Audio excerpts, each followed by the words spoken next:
press the right button, hopefully. Going live here, going live.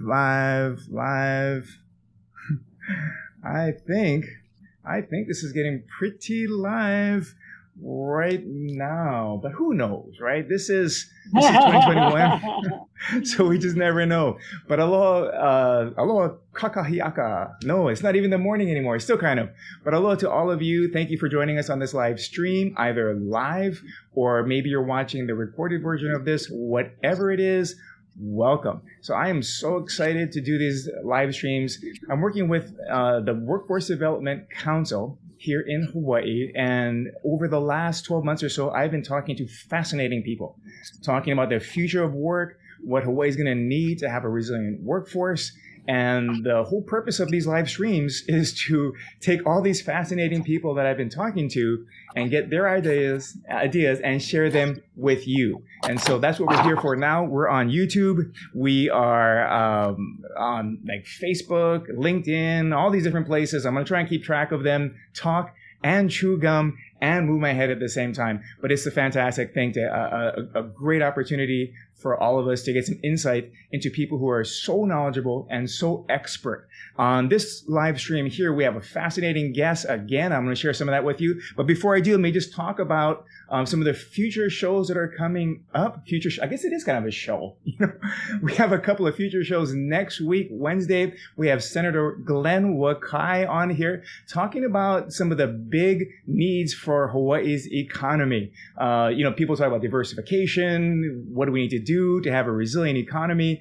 And I've been hearing a lot of stuff like, we need to go big or I'm going to have to leave my home. I think we want to go big so people can stay home. And we're going to be digging deep with Senator Wakai, getting some ideas on what we can be doing on that. The very next day, that's Wednesday next week, the very next day, we're going to be talking to Teresa Sladek from Minnesota. So she's calling in from there. She works with a nonprofit called North Star Digital Literacy, and they're going to be the vendor for us. They're like critical in the rollout of these basic computer skills and this upskilling we're trying to do for our state. So, and by the way, I should have led with that, but we started that. It's live. Our pilot went live April 30th, and it's going to go all the way through June 30th. We're offering free basic computer classes all around the state. And a whole bunch of that curriculum is coming from North Star. And so we're going to be talking to her. She's like in charge of all the national things. I'm going to be looking at where Hawaii ranks in terms of digital literacy, where we're at in relationship to the rest of the country, maybe the rest of the world, because North Star is in like 48 states and 3 countries. But I want to get a feel for that because I think we're going to have to be competitive. And to be competitive, we're going to have some of these digital skills. And so that's going to be like next week, Thursday. And then the week after is going to be this guy right here, Jason Chang. He is the president of Queens Hospital. And I had a fascinating conversation with him some months back where we were talking about healthcare. And we were talking about a resilient sector of our economy in a pandemic. Nobody's going to lay off anybody in healthcare, right? So we're talking about healthcare. We're looking at the future of healthcare a few months ago. And then I asked him this question about machine learning and AI. And I was asking him, hey, what's going to happen when computers or this artificial intelligence or whatever can scan through thousands of records and look at my film and can look at different nuances of gray better than a human eye? Are we going to lose jobs there? And, what's going to be the impact of machine learning and AI, whatever, in healthcare? So we're going to be talking about the future there and also some paths for some of our current needs. But going to right now, I have Marie Kumabe, who's been waiting patiently as I'm talking through this super long introduction. Sorry. But I am so excited to talk to her. We spoke a few months back, and just in our regular conversation, I said, hey, I need to have you on this live stream because she is somebody, she's the principal at Kumabe HR, and she has a lot of experience, a lot of knowledge in this area in human resources. So we're going to be talking about what are the skills of the future? What are the skills you need to have right now? As an employer, maybe even, what are some of the things you should be looking for? And so with that, super excited to welcome Marie. Are you there? Are we still there? Am. I see you. I hear you. Your camera's not moving, but I got your voice, right? Yeah, Are you hopefully. there? I do have a voice. Can you I hear can move me? around for both of us. I can hear you. Okay, Fantastic. So good happy to have plan. you on Good this. plan. So happy to Thanks. have you. But I can't see you moving around, so don't wave. I don't know why I can't make this happen. But I think I'm thrilled. frozen. You may You just get are. the frozen Marie. That's okay. You have a nice face on. You have a nice frozen face, though. It's like very professional looking. Very happy to have you on here. And I know it was your birthday because I saw right before we came on all the birthday balloons in the back, and I know you have hundreds of birthday balloons back. So happy birthday. Happy birthday. Hey, Thank you, we're on a talk Thank story you. here, and I kind of back myself into a hole because when we start talking talk story, I gotta ask you some questions just to get us started. Like, what high school did you go? That's super important for me. Where did you go to high school?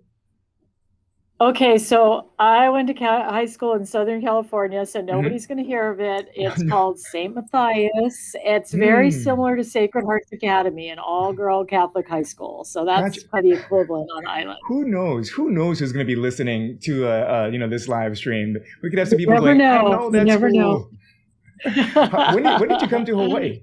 What brought you here? When did you Well, get here? I came, with the dream with the airlines. I flew with Continental Airlines in those days as a director of passenger service, Mhm. and I came out here to see the Pacific, traveled Australia and Asia, and I knew a bunch of local boys that had started out as mechanics with Continental in LA. Mhm. And one by one, they transferred back to Honolulu.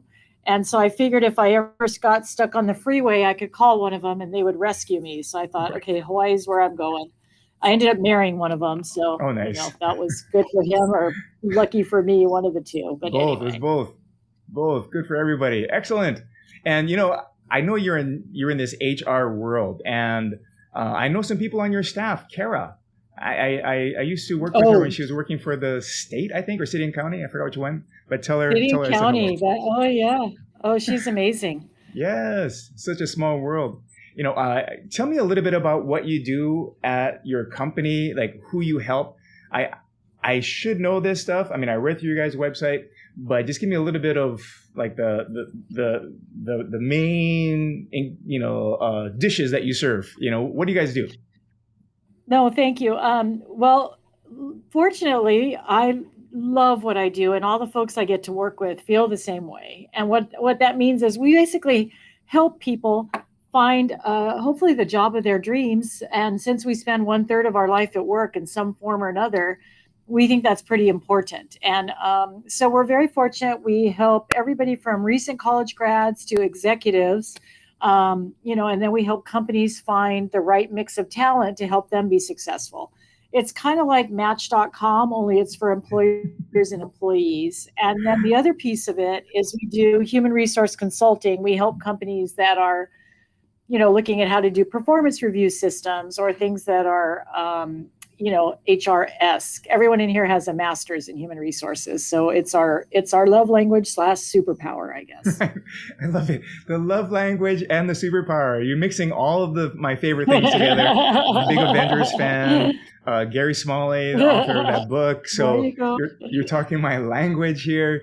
So you're helping two groups, right? Like the employers themselves, helping them find the right people for their company, organization, and job seekers. Is that correct?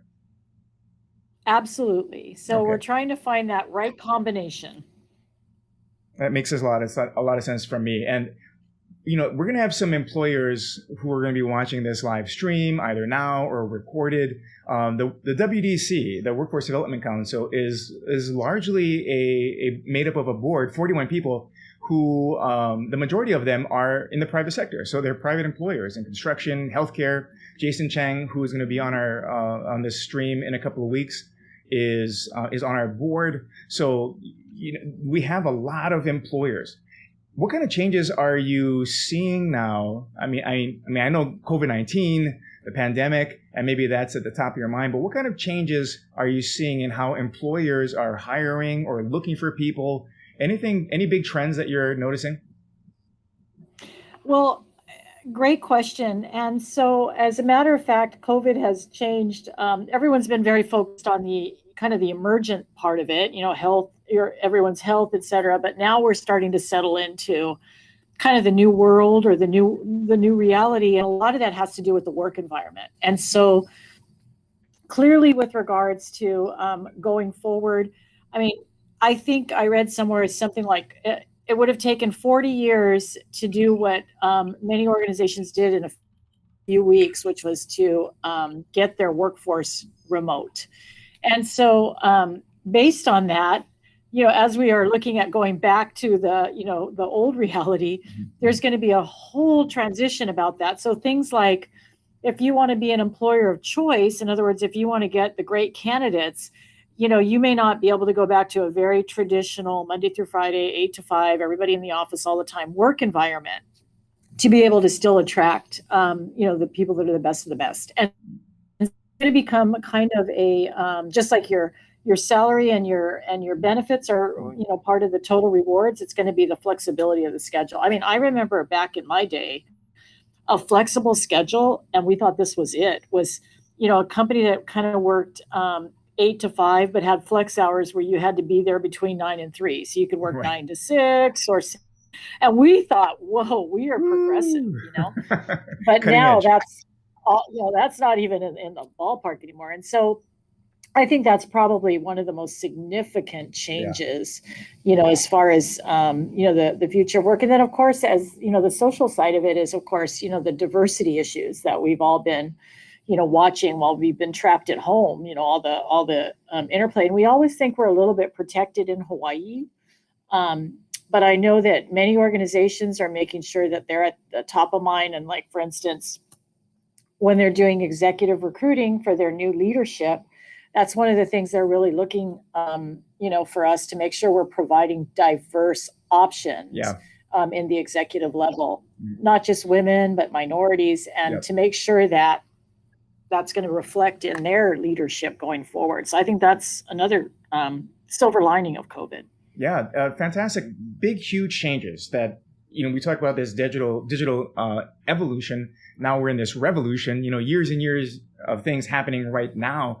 I am kind of having my mind blown by the things that have been forced on employers. Like you said, that even this idea of a flexible schedule, working from home, Google was doing it. I think Twitter. I think Twitter was one of the first big companies that was saying that we're just going to be work from home forever. And so it's forcing these kind of changes, like you said, that employers have to do if they want to be the employer of choice. I love that. Do you think that employees or job seekers actually have that kind of choice to look for the best employers?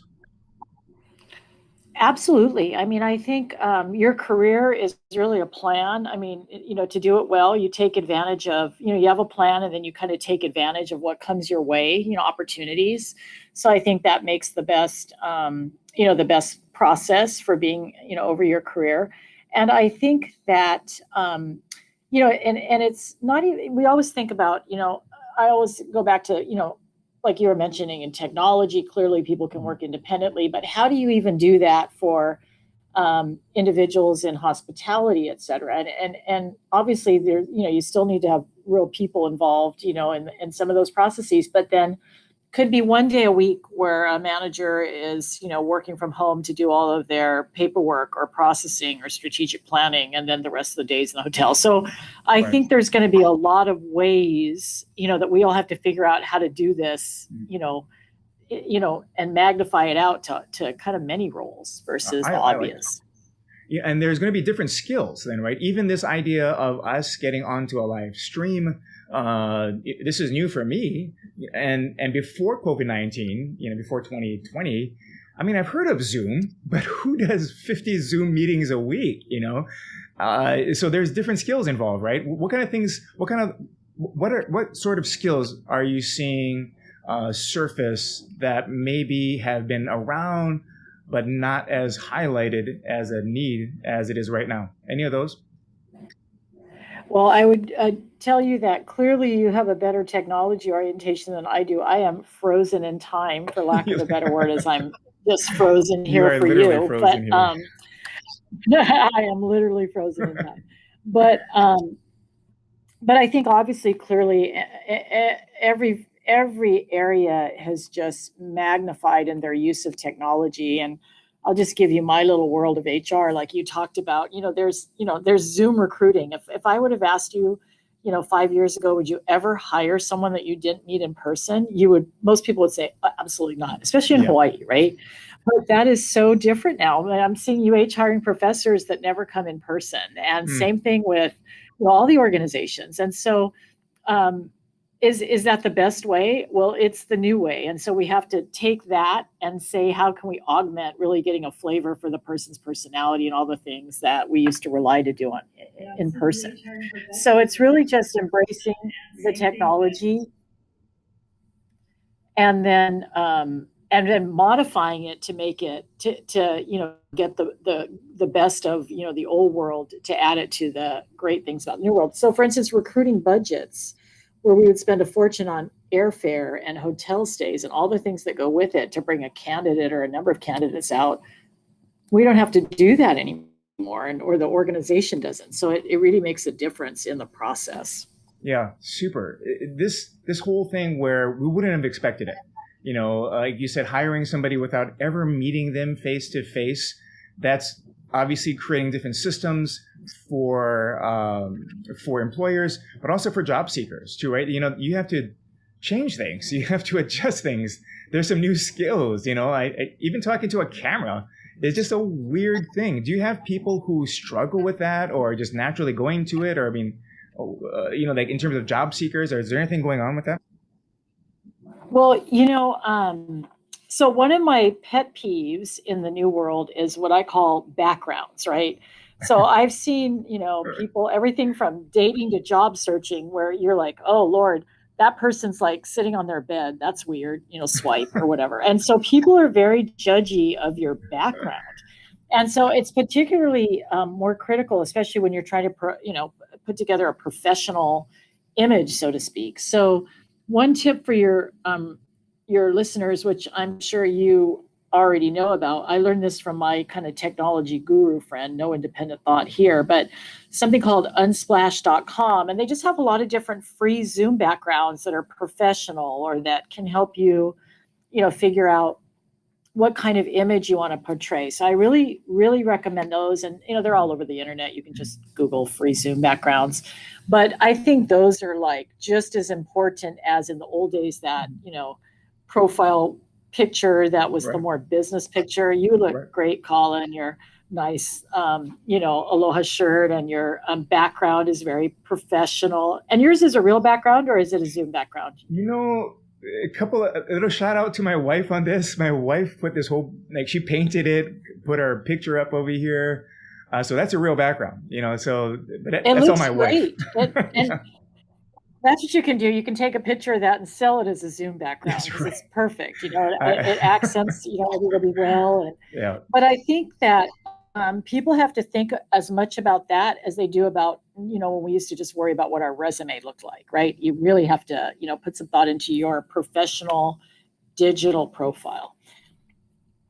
That is an interesting thing. And again, shout out to my wife. She paints my walls and dresses me. There's a friend of ours who is a local clothing designer, Robert James McPeak. Shout out to him. So he is like my wardrobe. I don't know if I just reach into my closet, but I get what you're saying, because I've talked to some people when my hair is wild and the background is bad, and or their hair is wild, or you don't have a shirt on. I'm like, it's a little awkward here. And so it becomes something that you have to manage and add into your toolbox. Yeah. Like it's a new skill or something, or a new methodology that you have to make sure you're aware of. Absolutely. And concurrent with that is, obviously the social media. LinkedIn is your office, your LinkedIn profile and all the things that align with that is your new resume, only, has far more, it's far more interactive. So those are the two things I think have really, become the new way to look for work versus, the traditional way. There's some people who struggle with LinkedIn, and I don't know what their thing is, but do you feel that having a good, solid, strong LinkedIn profile is a key for who? For employers or for job seekers? So Absolutely everybody. And I'll tell you a little known fact that I learned from Beth Bush, who runs Success Advertising. She's the LinkedIn guru in the state. And I always challenge people to say, and Kala, can I put you on the spot? How do you think LinkedIn Please. makes money? LinkedIn makes money. I know how Google makes money. I know how Facebook and YouTube make money. And I'm going to guess that LinkedIn will make money off of ads as well. Is that correct? It absolutely is. Okay. Is their here is their secret golden money pot. What LinkedIn does is they sell something called recruiter seats, and they're not cheap. They're about $10,000 per person. And with all the great technology, you can't share. You got to have your own. So you can do the math. There's about 8 recruiters in our office. That's about 80 grand a year. Gotcha. And LinkedIn becomes, for us, there's no accepting and connecting. It becomes a database, and that's where they make their money. And so I can go into LinkedIn and say I'm looking for a vice president of development for the University of Hawaii, and I can just put, and I see everything that's in LinkedIn. And so those little things that you say accept, accept, accept when you're trying to get to the part where you put your profile in. I think it's all in there. I'm not sure. It goes very fast for my old eyes, but so that's really how they make money. So the beauty of it is, and that's what I was saying about your career path. 50% of your career is your plan, and the other 50% may be what comes your way that you're not expecting. So a recruiter like myself could say, hey, I'm looking for somebody that's very articulate, that has great communication skills, has strong training and development, organizational development background, and I'm going to put all that into my magic LinkedIn, and it'll spit out Kala, and I'll say, hey, Kala, do you know anyone that would be good? And really, Right. I'm wondering if you might be interested. But and that's how a lot of work is done, and it's not just external recruiters.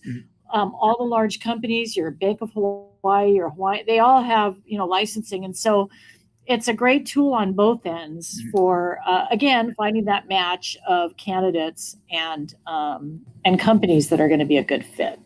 This is interesting to me. I always like to know how these companies make money, right? Like, so Google, Facebook, whatever it may be. But we have on, oh, sorry, shucks, who's this guy? Sorry, Jason, you shouldn't be there. We have on our live stream right now, one of our directors from Maui, the Workforce Development Board there, Linda, and she was talking about when you were describing like what you guys do at HR, help employers connect with job seekers and job seekers with employers. That's what our American Job Centers do too, for people who have barriers to access into the workforce, different challenges. And one of the things that we were looking at was this thing with LinkedIn, like giving them more data, the kind of data that you have to be able to do those kind of searches and make those kind of connections. So that's just not like what is out there. That's one of the things that you are actively using, right, in your job, in your role in HR. Absolutely. And LinkedIn itself, they're amazing at what they do. I have a little LinkedIn crush. And I think you can get some great resources on them for free. If you want to know, how to write your profile, you can, come to me, or you can, get on there and see all their experts talk about, what works, what doesn't. As an employer, they really help you with your brand. They're just great at what they do. And then the flip side of it is they do a LinkedIn speaker series, and they bring in a lot of top folks that talk about, overlaying it with career. So it's a really great tool for anyone that's anywhere in their life. I like that a lot. And when you start talking about tools for finding a job now, or finding somebody who's looking for a job, I think we can't ignore it. This 2021, we can go put things up on a bulletin board, or we can use the technology that's out there for us. What other kind of technology maybe are you using, or you're seeing employers using to find people? Other apps or websites. I like you mentioning unslash.com, by the way, for the backgrounds, because I totally forgot about that. Sometimes I have to put the background on, but I forgot about that resource. So what else is out there for employers who, apps, websites that you're recommending they use in finding people, finding job seekers? Well, Well, HireVue is pretty sophisticated technology, and a lot of these technologies, as you know, Hala, because you are way more technologically competent than I'll ever be, but they're very cost effective. It's not like kind of what I call the old days where you had to really spend a lot of money to get, say, Microsoft Office on your computer. I mean, everything's in the cloud. It's much more economical. And so there's something called HireVue, HireVue. And so I know like Hilton Grand Vacations uses that, and a number of other employers. They're pretty cutting edge, but they are a phenomenal video interview system. And the beauty of it is, you can, again, on your mobile app, you can answer your interview questions right onto your phone, and then from there, the HR person can immediately send the link to the video to the hiring manager, instead of all this time wasted with trying to schedule everybody. And meanwhile, your great candidates are getting other jobs. Thank you for that. Yeah. And so it's just it expedites the hiring process. And whether you've been a job seeker or a company, that the time it takes to get from having a job opening to filling a job seems kind of like an eternity. I always laugh and say, if you want my advice as an employer, the early bird gets the worm. If you can be pretty sophisticated in your processes, you're going to get the best talent, because there's not a lot of people that wait around see if something better. It's the ones that move. They're good organizations that get top folks. And so tools like HireVue, and there's all other things too. I mean, in our business, we can assess technology. We use a subscription to Prove It, it's called, and a lot of companies do. And it probably costs us for a subscription, it's like $90 a month, and you can have unlimited use of it. And it has 880 different tests, for lack of a better word, that I can send you the link, Kala, to how good your basic Japanese is, to do you have any accounts payable experience. I can send you a link to how sophisticated your Excel skills are. And it's a 30-minute exam, so to speak, on your end. And of course, it gives me what your percentage is on Excel, what questions you specifically don't know how to do. And it does the gamut for 880 different skills. Oh, jeez. And so it's phenomenal, right? What's out there at a reasonable price. So I think things like that are really helping the recruiting process to be more sophisticated. Wow. Yeah, no joke. 800 different skills assessment. I'll tell you right now, I don't know pivot tables. Okay, so I'm out. Excel, I know that pivot tables exist. I'm just going to struggle right there. So, one of the things that we're looking at. Go ahead. No, I said you hit the nail on the head. That's the difference between intermediate score and advanced, is who can do a pivot table. And ironically, it tells the person on the other end, as specific as, you got 95% in Word, but the 5% you don't know how to do is mail merge. And maybe I'm trying to hire someone that's going to sit here and mail merge all day long, or whatever. So anyway, and so yeah, thanks. Wouldn't I pick that one thing, right? That is going to be that deal breaker, my pivot table skills. Now, I have done pivot tables before, and I do know how to look it up and learn how to get back my pivot table game. So I think for me, the ability to learn what you need to learn, when you need to learn it, for whatever that next job is, or the next requirement in your current job, that to me is really, really essential, and what I'm focusing on. Learnability, I think. Talk to me about what you think about people's abilities to learn, whether it's digital skills or other soft skills or work-specific skills. Learnability, what do you think? Oh, that's like huge. And really, like, before we would say, what are the top 4 skills you're looking for an employee? There's loyalty, there's intelligence, et cetera. And now it's a very different cocktail, as you mentioned. You're looking at lifelong learning, risk-taking, innovation. All of these are what's critical. And kudos to, a lot of the schools out there have figured that out, with things like their global citizen programs, and and all the things that go with trying to transition into technology, and of course, as we joke, the young, uh, recently out of school, et cetera, just have phenomenal technology skills. But I think the flip side of that is it's the workplace etiquette, and what a lot of companies are calling organizational culture, Mm, that you're trying to think. When we talked about working remotely, how do you blend that, where the folks that have the strong technology skills, they're not going to have any problem technically working remotely, but how do you socialize them? And sometimes people learn how to talk to a difficult customer by listening to their boss or coworker talk to a difficult customer. How do right. you capture some of that transitional learning? And I think that's a big part of the conversation going forward when we talk about the future of work. How do we, Yeah. the technical skills are pretty self-evident how those are going to transition. But how do you transition like the softer skills, and making sure that um, folks get that through their experience in the organization? Yeah, Leslie Wilkins from Maui, their workforce development board over there, and she's the chair of our WDC. But she calls them success skills, because I'm saying soft skills, which I think is from the 80s or something, terminology. But those soft skills are skills, so that means, almost by definition, that I can learn how to communicate better. I can learn how to collaborate, work as a team. Do you think that's true, or you think that's harder? The soft skills are harder to learn than a hard skill? I don't, but I do think there has to be a bit of a plan for it, right? And so things like I said, I used to, my kids went to Midpack, they had a great experience, but starting in middle school, they had to start, all of their classes had projects that were team based.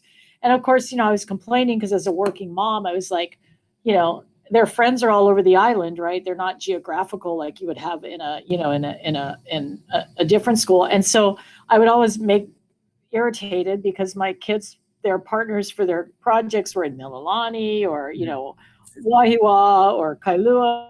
And I used to say, the middle schooler can't drive. Who do you think's stuck driving kids to all these meetings and all the things that go on? Now, thank God we have like Microsoft Teams. Right. But my point is, and I know that K through 12 education gets a rough rap in Hawaii, but I also know that a lot of innovation that we're seeing at fruition is happening, in classrooms where kids are learning how to collaborate in that team environment, and also doing it, through distance, et cetera.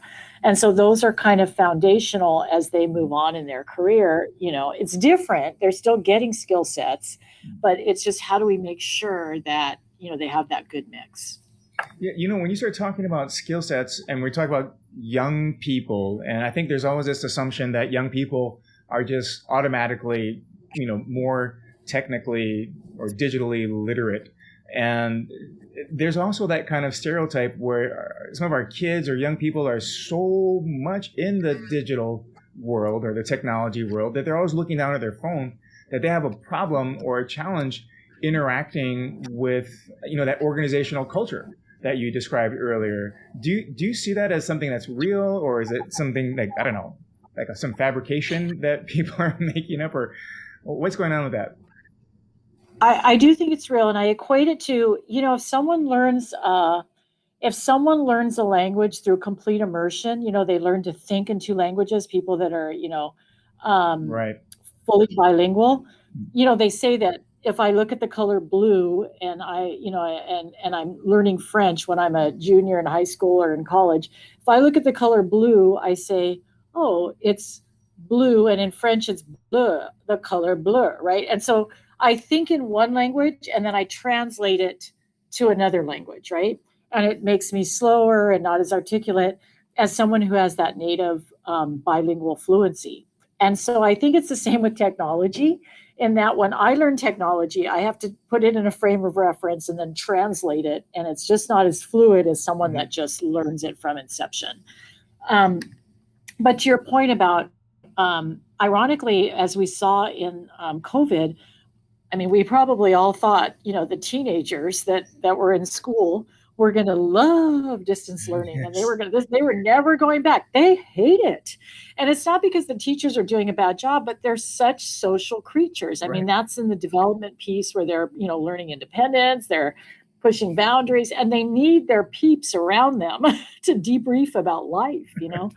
And so I think that you can take that example and overlay it to, your 22s to 30-year-olds in the workforce.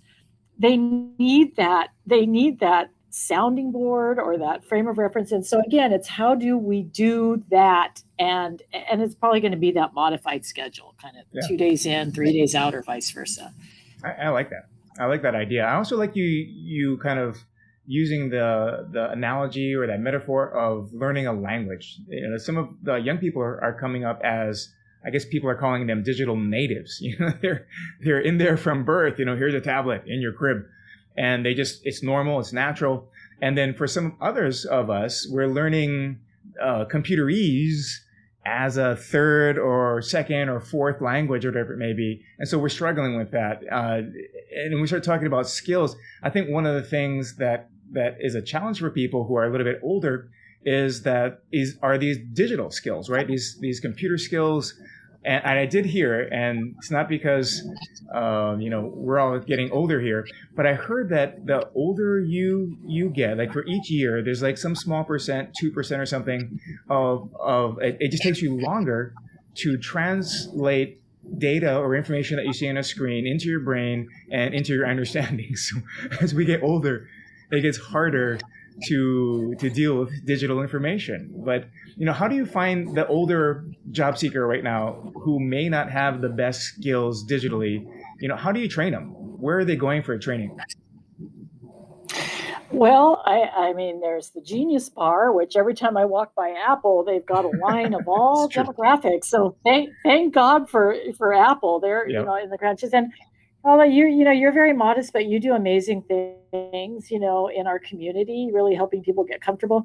I look at my spouse. He just turned 60, and no technology skills. He's an airplane mechanic, so he can fix a 747. But Yeah. email was beyond him. But he just got pushed into it. First of all, he started with liking to play solitaire, and then it was wanting to order on eBay, and you kind of learn what you have a need for.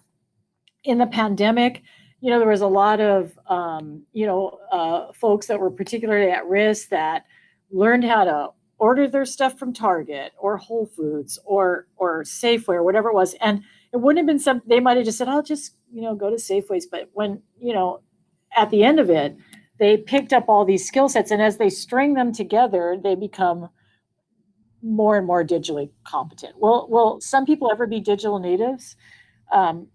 Maybe not, but they're becoming, as long as you're moving down the path, and I always say that about anything, if you're moving down your path and you're making progress, then everyone's going to do it at a different pace. I love that. Are you ever going to be like a digital local? If I go surf Yeah. pipeline, that's not my backyard.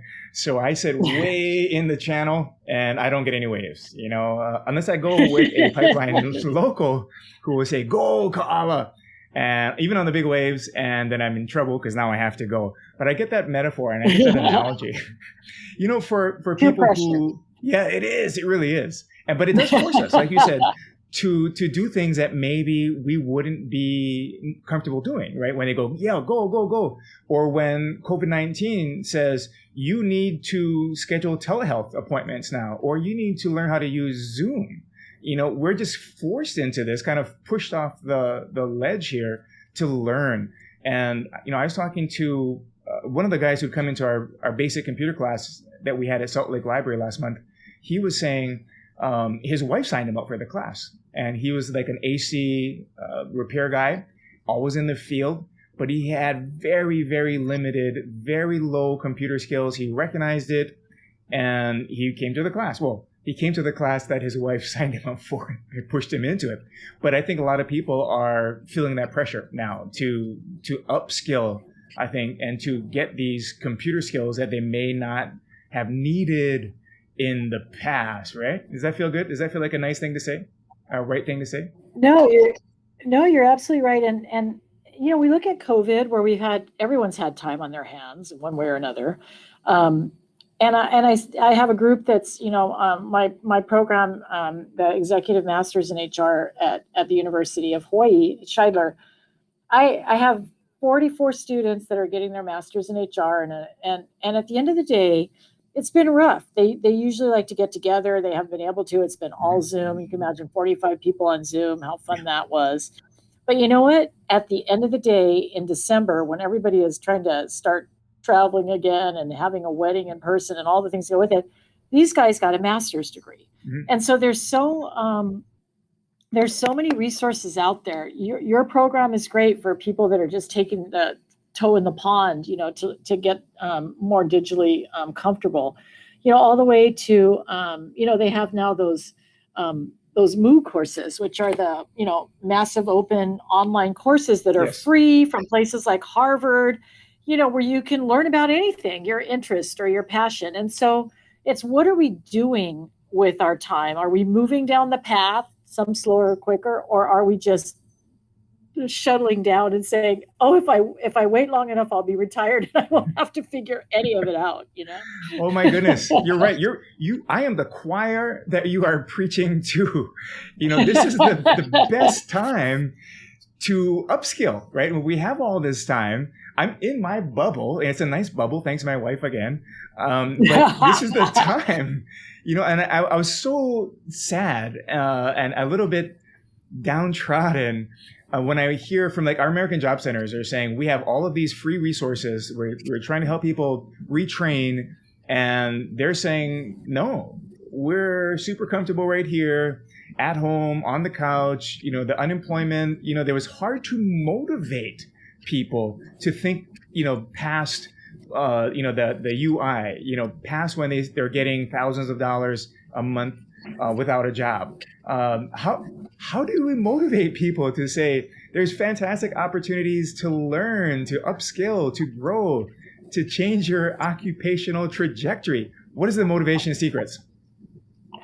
Well, I think I do have some opinions about the unemployment rate and things like that. And so clearly, we're seeing that there are businesses that can't hire anyone at this point. They have such need and they can't find people, and generally they're in that $12 to $20 an hour range. People that are making that $12 to $20 an hour, which, as you said, Keala, that's right the sweet spot for the maximum unemployment plus the plus up, where it's pretty much, why should I get off the couch? Now, I will say that there are people that genuinely love their job. Flight attendants love what they do, maybe, or, hotel workers. And maybe they really just are waiting to go back to the job that they love and they want to do that forever. So, sometimes it's just some industries were impacted through no fault of anyone's own. And then, of course, let's not forget that you might be home on the couch, but really you're also in charge of your 4 kids, as they're homeschooled under the age of 12. So there's a lot of things going on. So, people always talk about unemployment sometimes as a spectrum of a whole bunch of lazy people, but it isn't. There are some definite lazy people. Don't get me wrong. We have so many jobs, I can't even tell you, but the system is completely broken because they don't have anyone in unemployment to audit at this point. They're still trying to process claims from a year and a half ago, so nobody's going back going, did you actually apply for 3 jobs this week? And what were they? None of that's happening. I'm guessing. I'm not in unemployment, but I'm guessing. And so I think that, that makes a huge difference. And then, I got the opportunity. There's an organization called Hawaii Compensation Group, and it's a subsidiary of World at Work, which I'm sure you're familiar at. It's kind of the national coup d'etat of everything from compensation, benefits to work. And Scott Kaywood, who's the CEO of that organization, did the keynote in the morning. And he was speaking a lot about how in the United States, we are definitely, behind our global neighbors in our skills needed for the future. And I'm guessing, Keala, this is, definitely why we have the Workforce Development Council. I'm assuming that's kind of your mantra and mission is how do we catch up? Is that it? And we want to compete. We want to win. Yeah, we don't want to catch up. We want to be on top. Let's not forget that. And I think, what happened to that idea? But I think he gave the example, I'm just stealing from his thoughts, but he said, we've all heard of the self-driving cars and that Frito-Lay in Arizona. They're using self-driving delivery trucks, but they're not there yet. The driver is still in the car with the self-driving mechanism, but now they're bored, and so they pull up in front of the 7-Eleven, and now they're kind of becoming salespeople. Like, hey, why is this 7-Eleven sell more Cheetos and the one down the street sells more Fritos, and the one down the street from there is got more Lays? And so he went on to say that, we're going to have to, retrain, just like we talk about in the hotel industry. There's going to be robots that do the housekeeping, and therefore, what are we going to do with all the housekeepers, et cetera? And so, but I really was thinking about this, and I want your opinion, because I think very highly of the work you guys do, is I think we really have to, so when you were talking about reformatting, our economy and diversifying it, I'm talking about reformatting our education system. And instead of requiring K through 12 education, high school degree or GE, what if we said everybody has to go through 2 years of community college? And the purpose of that would be to add on the technology or the collaboration skills. And the flip of that would be to add mandatory preschool with a very specific purpose. The 3, 4, 5, 6-year-olds, that's when we really pattern language. So we spend all that time taking 2 years of language in high school and 2 years in college, and really, does anyone fluent in anything? No. So if we just let the preschoolers, where they format language, learn a second language, that would be the global perspective.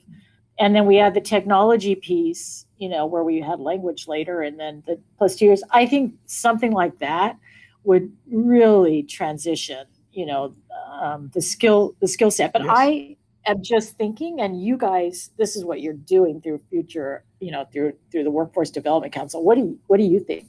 Ooh, that's a lot of pressure. I love that idea. First of all, the idea that, the series of ideas where we're giving kids these opportunities early on, learning these languages. You're growing up with tech anyway, but the idea of adding on some kind of, mandatory, or I don't want to say mandatory, but further training or education is fascinating to me. So I am, how do I say this?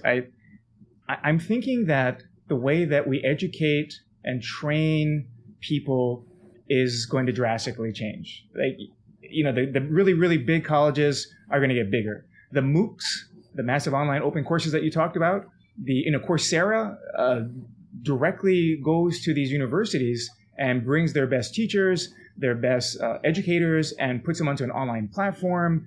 So the big universities, the big colleges are going to get bigger. The small ones, the community colleges, to me, are going to become more important. I think that they're going to start to provide that role for our adults that are missing some skills, through no fault of their own. I work in the field all day, working fixing airplane engines or what have you, and I don't have these other skills. So the community colleges are going to be super, super vital.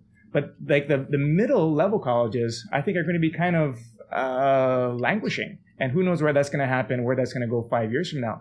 But the interesting thing for me is when Google's announced in 2020 that they're going to take their certifications, whatever, you take 4 months, 6 months, 8 months to get certified through some of these Google programs, and they're going to accept them in lieu of these 4-year degrees. So all of a sudden, what every parent's aspiration and dream was to get their kids into this great college so they can have this great life, Google just kind of changed that whole game. And it is exciting to me. It's not exciting for a lot of colleges, but the disruption in education, I realize, for me, is something that is kind of a thing. Like, I have an opinion on this, right? So when you start looking at the skills that we need to add on to, I like this idea of you go and learn critical thinking. Problem solving is another skill that I don't think many people are explicitly taught. They don't have a system for solving problems. So one of the things that we're looking at for this workforce resiliency initiative is not just basic computer skills, but the skills that get you into, word processing, Excel spreadsheets, maybe even pivot tables, intermediate level, but not just those skills, but also for people who already have those kind of basic skills, getting them into things like problem solving in a technology-rich environment. I love that phrase, comes out of OECD, their PAC study. Problem solving in a technology-rich environment is a skill that I think you can train, and it's not going to take you 2 years. I think it's going to be shorter than what you're even suggesting. You can learn the skills on demand and learn it right now if you can go online, if you can go online or go to your community college. So thanks for asking me that question, though. But I don't know if does that pass? Is that Yeah. I mean, clearly everyone knows that it has to be different. Every generation says, oh, the next generation is different. But really, the generation we're in now is significantly different than anything that's come before. And for better, for worse, and sometimes a little bit of both, but it is significantly different. Yeah. And that difference is where I think we need to be able to pivot, right? And so all we're doing is figuring out what that future looks like, and are we going to be able to not catch up again, right? So our goal is aspirational. If everybody got knocked down by the pandemic, we want to get up, if not at the front of the pack, at least in the front pack. So what is that going to take, right? Everybody in a certain point in a couple of years is going to have these basic computer skills. Everybody should be able to do a pivot table if they want to, or learn how to do it. So there's going to be this next level of thinking. Can you solve a problem? Can you think critically? Can you collaborate in an online environment with people around the world? Can you manage your time now when in a work from home situation, when you have kids around? There's going to be a whole different skill set. And I think if Hawaii, I don't know how to do this. And I'm super excited to talk to you about this kind of topic. I just don't know how we can upskill our workforce. But the dream would be to have, Hawaii mentioned. At the same time, people talk about Singapore and the crazy renovation in their workforce that they did. Singapore, Vietnam, Taiwan, Hawaii. I would love to have our state there. I just don't know how to get there. Well, and that's, always the fun part. We know where we need to go. It's like, how do we get there? But again, it's through, it's through the Workforce Development Council. It's through, we're going to, obviously our Department of Education is going to be looking for new leadership. And so I think all of these things, we have to remember that innovation, I think, is going to be one of the most critical skill sets. Somebody that can, yes, whatever it is, whether it's COVID or things that we haven't even thought of, just like we couldn't imagine COVID, a couple of years ago. Yeah.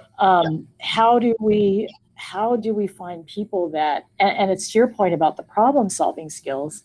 A lot of that is, I don't want to say parenting, but I'm a helicopter parent. We all are, right? And I give the example that I made my own disaster. And what I mean by that, my kids are good kids. But like I'll tell them, can you take the dog to the vet? And my kid will say, okay. And then I'll say, okay, here's the information. And then I'll check in and he'll tell me, the vet canceled, so I couldn't take the dog to the vet. I said, okay, well, did you reschedule the appointment?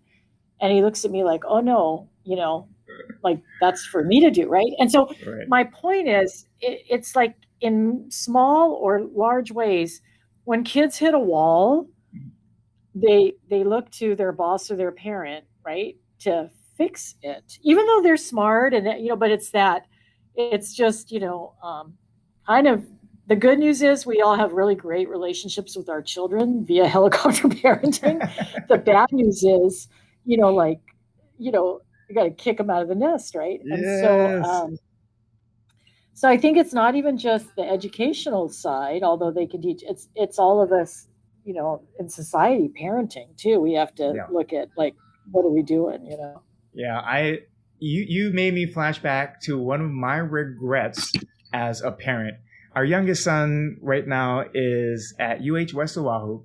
He's about to graduate. I think he's 24, 25. I don't keep track of those kind of details. But about 5, 6, 8 years ago, I got a Jeep. And it's a 4-wheel drive Jeep. Have zero skills driving a 4-wheel drive vehicle. So I had to YouTube how to put it into 4-wheel drive. But I just don't have those natural skills. I'm like, it's like a computer. I'm at a level 0 for 4-wheel drive because I don't have to drive 4-wheel drive. Shout out to all those trucks that have 4x4s here on Oahu, but whatever, no judgment. So we went out to, it was legal, right? We were at a point, we had our tag, so don't get mad, anybody who's watching this. But he got us stuck on this little berm thing, and he couldn't get out, and he kind of panicked. And he got out and said, Dad, you get the Jeep unstuck. And my regret is that I did. I went in there and I gunned it, and I, referenced my YouTube database. I'm just kidding. But I solved the problem, and I was so bummed that I didn't leave him in the driver's seat to solve his own problem that he got himself into. Thanks for giving me some therapy here, but taking me back. Shucks. Is a problem. Me too. Yeah, I got some parenting regrets. I got parenting regrets. But we're running out of time here. You're so interesting to talk to and so fun to talk to. And you have a great frozen screen picture here. So I still feel like I'm talking to you. Sorry about that. we're gonna have to redo this again, because there's so many things to unpack that you're talking about that I just want to do this again. And so you're gonna have to give us another one where we can get a good video stream of you. But let me just end this out a little bit by talking about where we're at here. Marie's talking about the Workforce Development Council, the work we're doing there with Department of Labor. We're working and collaborating with DBED to try and help people get remote work jobs here in Hawaii. So, and straight up, let me just keep it real. I have a bias for Hawaii residents. We want to get Hawaii residents, local, residents here, remote work jobs, so you can work wherever you want. And so we have some initiatives that we're working on there. We just rolled out this basic computer skills training. It's at pretty much every community college campus in the state. It's going to be at maybe 15, 16, 17 libraries shortly. And so that's just to make sure everybody gets up to this new baseline. And that's going on. So contact me or leave a message in any of the chat things where you see this, and we'll get you that information. But I think the big thing for us, and the thing that even in this conversation that we're having, Marie, is that Hawaii has a chance. There's a window of opportunity. And as sometimes uncomfortable as this makes me, because I'm somebody who's like, oh, it's okay, I don't want to push myself to the front of the line. I think we need to be uncomfortable and push to the front. Like if we're racing, we're in the va'a, we're in the canoe, we're racing, we want to win. And I think we need to change our paradigm to look at Hawaii being competitive and wanting to win worldwide. I was on a call this morning, we were talking about China and the President's American Jobs Plan. And, one of the big challenges for us facing us now is, China's, economic ambitions. And so what China is doing is taking like a third of their workforce, they're retraining them. We're talking like hundreds of millions of people. They're investing strongly in that. And kind of what China's doing, I think Hawaii needs to do, because they're trying to create what they're calling this national ethos of learning, of lifelong learning. So if we can have people who are lifelong learners, starting at birth, basically, you can learn what you need to learn to be able to pivot when you need to pivot. And so, Marie, thank you so much for being on this call. Happy birthday. We'll send you some birthday balloons, and I'm going to get you a hardwired account here the next time we get off this. I was just going to say, unfreeze me. That'll be my gift. That'll be your birthday present. But it's been such a pleasure speaking with you. Thank you so much for sharing your wisdom, your knowledge, your experience with us here, and so freely and so generously. The Hawaiians, they say the word is kahiau, to give generously from the heart without expecting any kind of return. But I do hope you have an abundance of return for these blessings that you share with us. So mahalo, and thank you those of you who are watching this live and stayed with us. If you have any other questions, comments, drop them in the chat. Probably the easiest way to stay tuned with us on these for the next future ones is to subscribe to our YouTube channel. We also hopefully one day will set up like a MailChimp account or something so you can get email updates automatically. But man, there's some things to do, some task.